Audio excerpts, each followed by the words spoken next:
for your relationship. So this is the most important thing. So you cannot achieve profit without the help of others. We cannot achieve profit without the help of employees that are satisfied and they care for our company and they pursue our mission.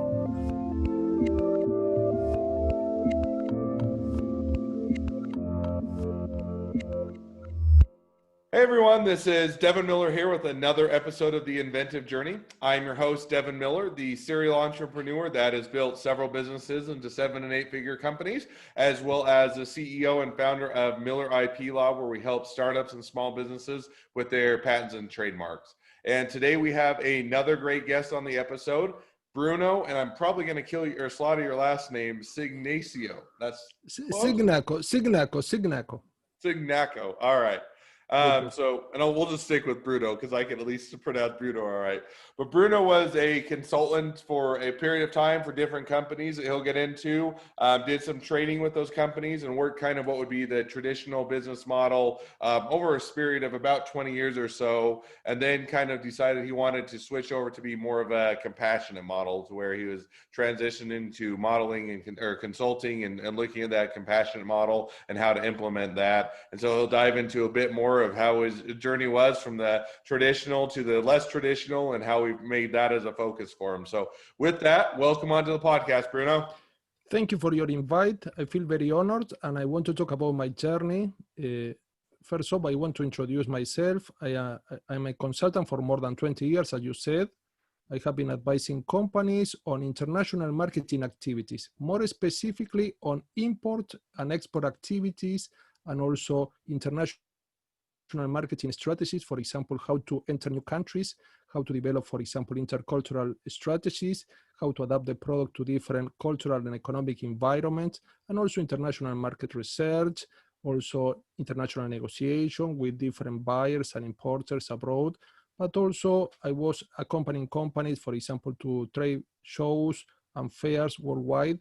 And this was very profitable, very enjoyable, and I did most of my life. This was the traditional part of my business journey, and So was about because you glossed over 20 years of a whole bunch of your journey. So let's dive into that just a bit more. So you did consulting for 20 years with other companies, or you do consulting and how to do the international and sales and for companies to enter into different countries. How did that journey start for you? Meaning, did you graduate from high school and you simply wanted to go into that, or go? Okay, good. Well, I'm an accountant. I have a degree in accounting and also a master degree in international trade. So when I did my master degree, I thought that this was a very good field with potential to advise companies. I started with a few small, medium-sized companies, very small companies. I remember one of these companies didn't even have a website. And this company wanted to export charcoal to Europe, from Latin America to Europe. And I have to advise this company on everything, since the development of the website until, for example, how to modify the packaging according to, this was exported to Greece, to Greek regulations. And so this was very interesting because we observed that companies with no knowledge about export activities, import-export activity, can be developing an international journey from scratch. I felt very fulfilled with this, and also then I introduced other companies to my consultancy organization, much more medium-sized companies that implies a bigger scale, and companies that have other challenges, for example, because they have bigger scale, they have some problem with quality, and we also advise these companies on, for example, international certification like ISO 9000 and 14000 at that moment, quality certification and quality certificates. We advise also on documentation to be used on international marketing activities. This was very profitable too and very enjoyable because we have a team of people that were helping us. And also, well, in that moment also I was training companies on import and export activities. I was doing in-house training. For example, I remember an experience of a company that was already an exporter, and they wanted to know more how to introduce their goods in the African market. We developed an in-house training for these companies, and was 3-day training. And these companies also, all the people that were working for the company, like the export director and also the administrative department people, were attending this training. This was very interesting. And also, I'm also specialized in marketing. So I deliver at that moment a lot of training on sales techniques, the traditional sales techniques. So you did that, maybe dive in. So, jumping back just a little bit, you did accounting. So how did you get into consulting? Meaning, did you? Yeah, this was transition. So I did 5 years accounting and with some family members, and then the transition was in parallel. So I started with some accounting advisory, but then in parallel, because I studied the master degree, I started advising a couple of companies. Let me dive in just a little bit, just to tease that out a little bit. So you did accounting for 5 years, and you said, okay, I'm going to do that. What made you switch over to doing more of the consulting role? Meaning, did you say, okay, hey, we have? Okay, because I thought that consultancy has much more potential from the economic perspective. Because accounting, you are paid a fixed fee. So for your advisory, instead consultancy, in my case, in the case of international trade, I was paid based on results. But this was, if the results were bigger, my fees were bigger. So this was a commission on result, and this was very profitable. It's not the same if you export 1 container that you export 10 containers. So this had a much more potential for growth, and this was very interesting. But at the same time, yeah, is it clear? So you were doing accounting and said, hey, I have this opportunity. In the sense that I can do accounting, it's a fixed fee. I only can have a cap on really how much I can make or grow to. If I move into consulting, it's going to be more profitable. I can have a bigger or better piece of the pie and a bigger career. So you moved into consulting for a period of time, and so then you do consulting, and you did that and training. You did consulting and training, and you did that for a period of, I think you said it was nearly 20 years. And so at the same time also I was training a company, for example, in-house, and also I was teaching at university. I have been teaching at university for nearly 30 years, but very part-time. And so, over the last 10 years, I have been researching on companies that were traditionally successful. And what I observed is, and also from my experience, that companies that are traditionally successful tend to be much more human-oriented. Not all of them, but many companies. So I wrote a few business books before, some books based on international marketing from the traditional perspective, international marketing with the techniques that are used by most sellers. And these were successful books because they were translated into different languages. But then 10 years ago, I observed that I felt that all these techniques, these selling techniques, this marketing strategy, the traditional ones, were a bit outdated, were the old generation of techniques. And I started exploring and researching on companies that are successful, but at the same time have a social orientation. This brought the idea of developing a full-scale research on companies that are human-oriented. What do I mean by human-oriented? I imply that company that can be profitable, successful economically speaking, but also they can focus on the triple bottom line. This means caring for profit, caring for people, and caring for the planet. So, and I start transitioning from companies that were traditional to companies that are much more conscious, what we call conscious or responsible business. Am I clear? Yeah, I think that makes sense. But one question I have, so you were doing what would be the traditional consulting for 20 years, doing that for a long period of time, or for anybody or anybody's standards. And what was the reason, or that, because then you say, I moved over to compassionate, I moved over to wanting to do it a bit different. What was the motivation, or what, was it just say? Yes, this is a very good question. The reason, there is not only one reason, but one reason that I remember perfectly is an article that I read in one business magazine that was called The Human Moments at Work. And in this article, the author highlighted the importance of human connection. I felt surprised because I haven't read anything like this before. This was published in Harvard Business Review, and I haven't read anything like this. The article is titled Human Moments at Work. And the author observed, he's also a consultant, that in consultancy and in business, many companies focus only on profits, on the economic result, what we call key performance indicators, but they dismiss their relationships. And I thought about this idea. This idea is a bit intuitive, but in some cases counterintuitive, because business is about relationship. And I saw over 20 years, many companies that were focused only on economic results without caring for the relationship. So this brought the idea of taking up a full-scale research on what was all going on with companies that are much more consciously focused on business and can be profitable, but also socially oriented.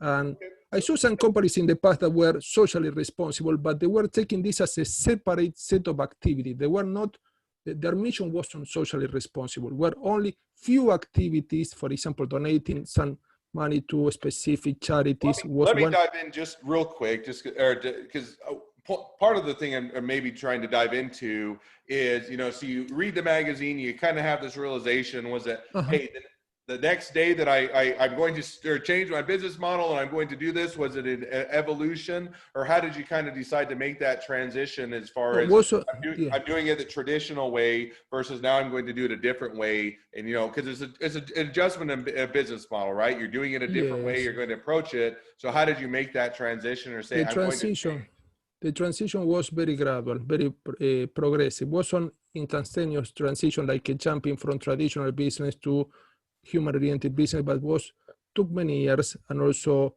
over time, I was still taking the traditional clients, the traditional companies that were using traditional marketing techniques, but I was researching on this in parallel.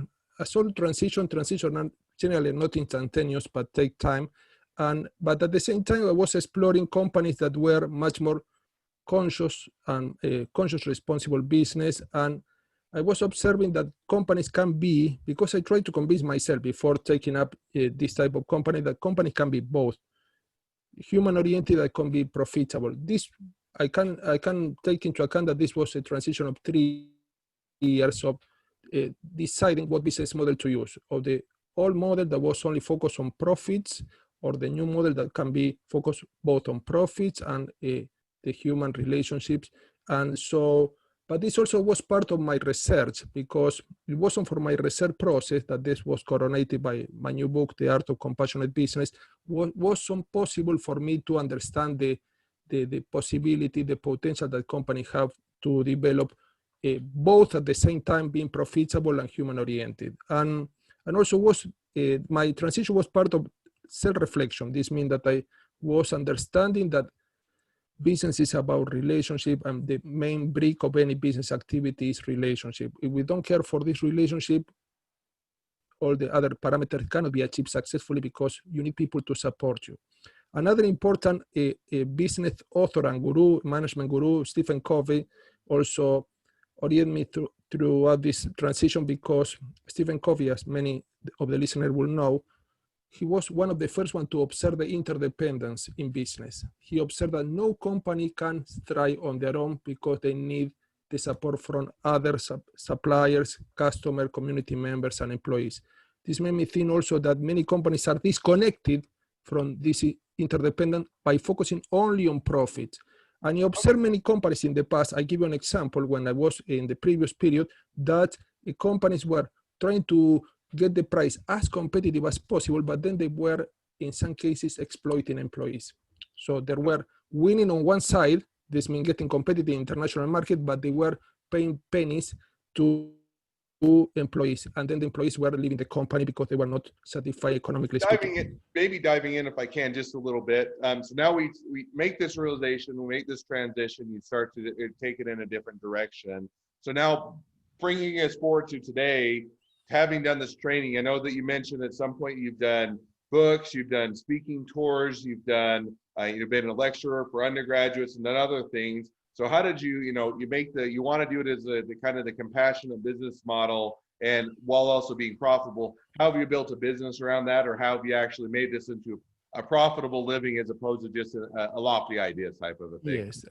Yes, I'm still advising companies on international marketing, but I'm very selective with companies that I choose now to go abroad. So, and also I'm continuing with international marketing activities. I try to provide this company with training on compassionate business, on how to build a relationship with international suppliers and buyers. But also at the same time, I'm training companies that are not keen on traditional business. I try to convert them into what we call compassionate business, companies that are very traditional and can be resistant to the new idea, these companies are, in some cases, very engaged, and they are very interested in knowing more. They want to see results from research. Do people come to you and say, "Hey, we want to hire you. Let us give you your money"? Generally, no. Consultancy. Well, this is for listeners that might not know.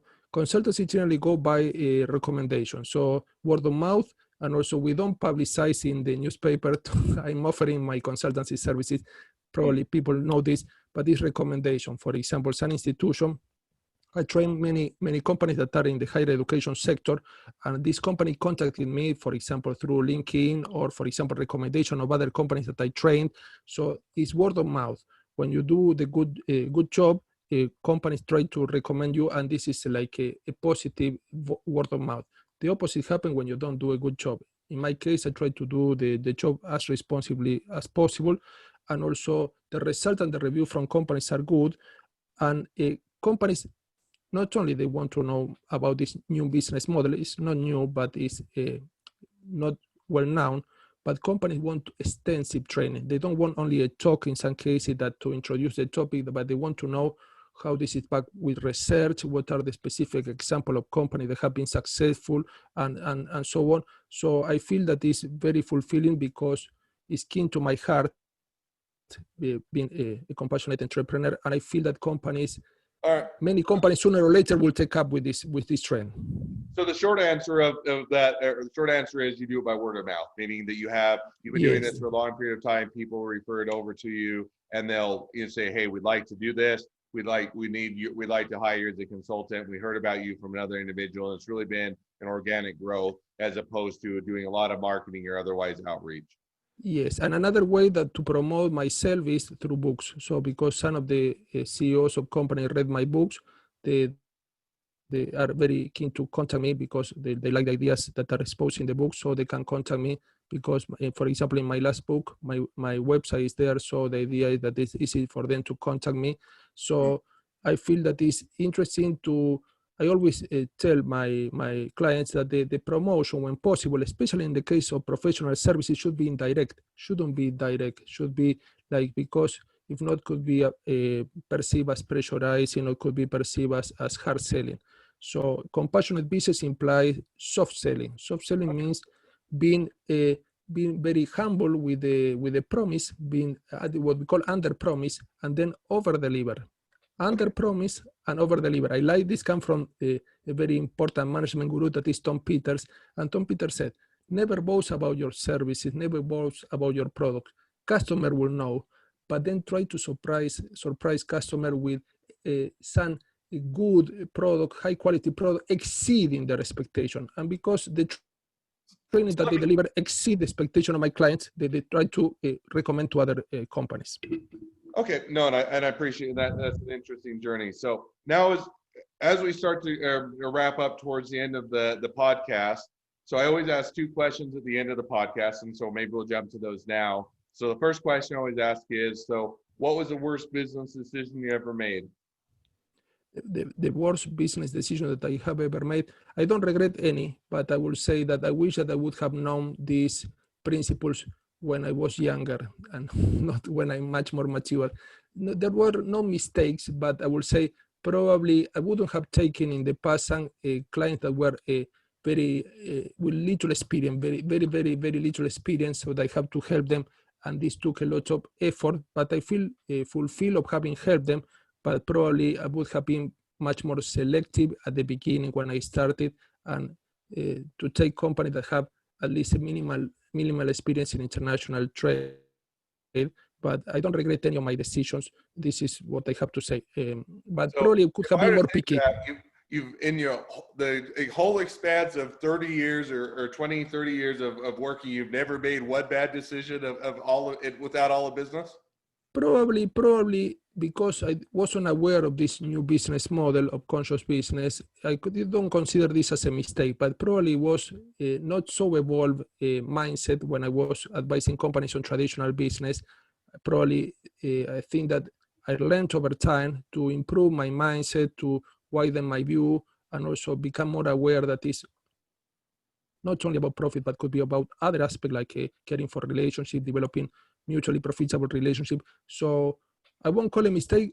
I don't like the word mistake. I call feedback. Probably I got this feedback that was a very important feedback that made me improve over time. So I always tell also my client that mistakes are always feedback. If the mistake help you improve, well, in my case, this traditional vision that I used for a long time helped me improve my vision. And obviously, if this can be called mistake, I call feedback that made me evolve over time.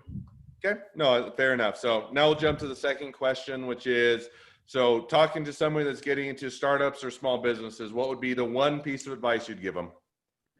Care for your relationship. So this is the most important thing. So you cannot achieve profit without the help of others. We cannot achieve profit without the help of employees that are satisfied and they care for our company and they pursue our mission.